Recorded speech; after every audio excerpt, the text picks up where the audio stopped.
తిరుగుతూనే ఉన్నారు. కనుక ఈ చట్టాలు మార్చాలి. చట్టాలు 3 చట్టాలు మారుస్తూ మంచిదే.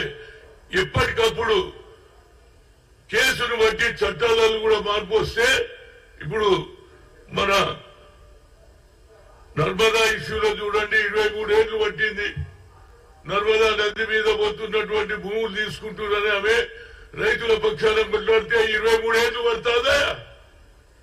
ఆఖరికి నెగటివ్ వచ్చింది. ఆమె ఎక్కడ వాళ్ళు హైకోర్టు సుప్రీంకోర్టు వాళ్ళంటే ఎప్పుడు తగ్గుతుంది? మనం పూర్తి జీవితం అంతా ఇల్లు అమ్ముకోవాలి, సొమ్ములు అమ్ముకోవాలి. కానీ వాయిదా వాయిదా, నా కేసు కూడా వాయిదా వాయిదా. మా ప్రభుత్వం వచ్చింది, నేను కేసు మన రేవంత్ రెడ్డి గారిని అడుగుతున్నా, ఇవి కావాలని పెట్టుకునే కేసులు కాదు. బాబాసాహెబ్ అంబేద్కర్ రాజ్యాంగం రాసిండు, ఆయన తుణుక చేసిండ్రు. ఒక రోజు ముందు ఆయన 14 ఏప్రిల్ 13 పొద్దున చేసిండ్రు. దానికి కూడా ఇన్ని రోజులు పడితే ఎట్లా చెప్పండి? నేను అనేది ఇదే కాదు, దీనికి ఒక ఆలోచన ఉంది. ఎవరన్నా ఏమన్నా అనుకుని ప్రజల ముందు అందరిని పిలిపించి ఆడ ముందు ఉరి శిక్ష తీస్తే ఇక అందరు భయపడుతున్నారు. ఉరి పడుతుందా? ఏమైతుందా? కోర్టులో జైల్లో పోతే జైల్లో మంచి తిండి దొరుకుతుంది, బయటికి వెళ్ళి ఏది సారా వస్తుంది, చికెన్ వస్తుంది, మటన్ వస్తుంది, తింటున్నారు. బయటకు వచ్చి ఇక తెల్లారి నుంచి నమస్తేనా నమస్తేనా నమస్తే బెల్లని. ఇక మా టీవీ వాళ్ళు కూడా వాడు జైలుకి పోతున్నప్పుడు చూపిస్తారు, జైలుకి వెళ్ళి బయటకు వచ్చినప్పుడు కూడా చూపిస్తారు. దీనివల్ల నేరాలు పెరుగుతున్నాయి. ఇక నేను చూసిన ఎంతో మంది నేరస్తులే ఎక్కువ మంది పార్లమెంట్ లో నిలబడ్డారని. కనుక ఈ న్యాయ వ్యవస్థలు బాగుపడ్డనాడే ప్రజలలో భయం పడుతుంది. భయమే లేదు. ఆకది మర్డర్ కరేతో 1 साल जेल में बाहर आता हूँ. బయటకు రాగానే వారి ప్రతిభ పెరిగిపోతుంది. ఎందుకంటే టీవీలో వాళ్ళు ప్రొజెక్ట్ చేస్తున్నారు. ఎప్పుడు పోయిండు, ఎంత లోపలికి పోయిండు, ఎప్పుడు బయటకు వచ్చిండు, ఇవాళ చూస్తున్న రోజు. దానికి 14 days జ్యుడిషియరీ కస్టడీ అంటారు. దాన్ని కూడా పెంచుండ్రా బాబు. 14 తర్వాత ఇక మళ్ళీ జైల్లో ఉంటాడు, బయటకు వస్తాడు, మళ్ళీ హీరో అవుతాడు. కనుక నా ఉద్దేశంలో ఇవన్నీ జరగాలి. జరగకపోతే న్యాయ వ్యవస్థ వేస్ట్ అని అనిపిస్తుంది. ఎందుకంటే ప్రజలలో నమ్మిక పోతుంది. ఎన్ని రోజులండి చీఫ్ జస్టిస్ రమణకు రాసినా ఏం చేయాలి? హైకోర్టు ఎందుకు అప్రూవల్ ఇస్తలేదు? అంబేద్కర్ కేసులో, మన ఆదిపూర్ కేసులో లోయర్ కోర్టు ఇచ్చింది. 2 కేసులలో ఏది లైఫ్ లాంగ్ ఇచ్చి లైఫ్ ఇంప్రిజన్మెంట్ ఇచ్చింది. 2వ కేసులో ఉరి శిక్ష అని ఇచ్చింది, అంటే హ్యాంగింగ్ అని ఇచ్చింది. దానికి ఇప్పటిదానిగా అడిగేటోడే లేడు. వాయిదాల మీద వాయిదాలు వేస్తుంటే ఊర్లలోకి వెళ్ళి కోర్టుకు రావాలి. ఎప్పుడు ఆ ఖర్చు ఎంత అవుతుంది? మాటికి వాయిదాలే. ఏ కేసు అయినా 10 ఏళ్ళు 20 ఏళ్ళు. ఇక భూములు అయితే చెప్పేది అవసరమే లేదు.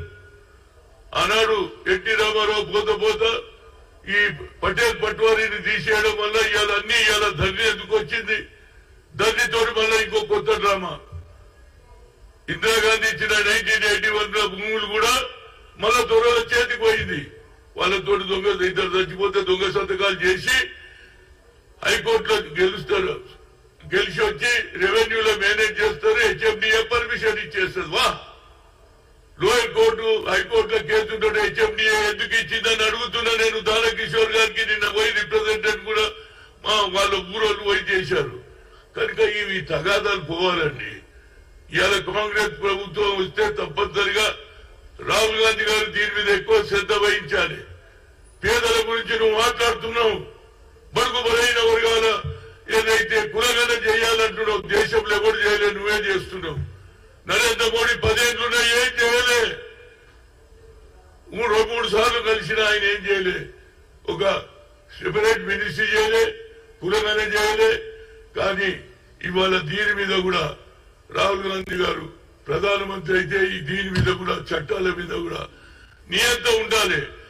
కేసు ఏదైనా 1 year 2 year లోపల సెటిల్ కావాలి. ఏం డబ్బనవేది ఏంటండి?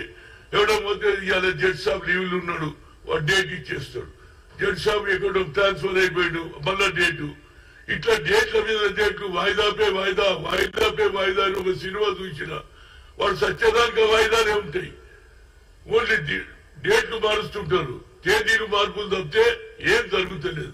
కనుక ఈ బ్రిటిష్ చట్టాలలో మార్పు రావాలి.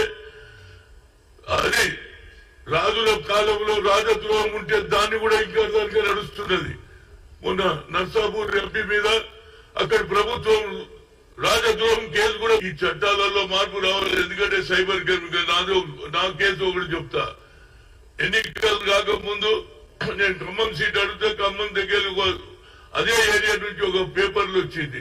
హనుమంతరావు నేను మాట్లాడింది లేదు, అని కలిసింది లేదు, నా బొమ్మ వేసిండు.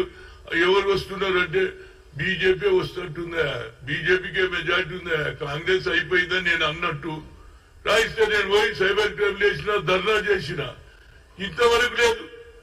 అదే అమిత్ షా ఆయన ఏదైతే మాట్లాడింది వీడియోలో తప్పు చేసిందని ఢిల్లీ నుంచి పోలీసు వస్తుందయా, గాంధీ భవన్ ఉన్న వాళ్ళని పట్టకపోతుందయా. మరి మా కేసు ఏందిరా బాబు? నేను ఎందుకు చెప్తున్నానంటే నర్సరీ యూనివర్సిటీ మంచి నిర్ణయం వైస్ ఛాన్సలర్ గాని మాజీ డీజీపీలు కూడా చెప్తున్నారు. ఈ చట్టాలలో మార్పు వస్తే భయం ఏర్పడుతుంది. క్రిమినల్స్ పొద్దున్న లేస్తే పేపర్ చదువుగానే అయ్యా బిడ్డను చంపిడని, లేకుంటే అందరు చెల్లెలను చంపిడని, లేకుంటే భర్త భార్యను చంపిడని, ఇవే కేసులు 60 చూసి తగ్గరించిపోతున్నా నేనైతే.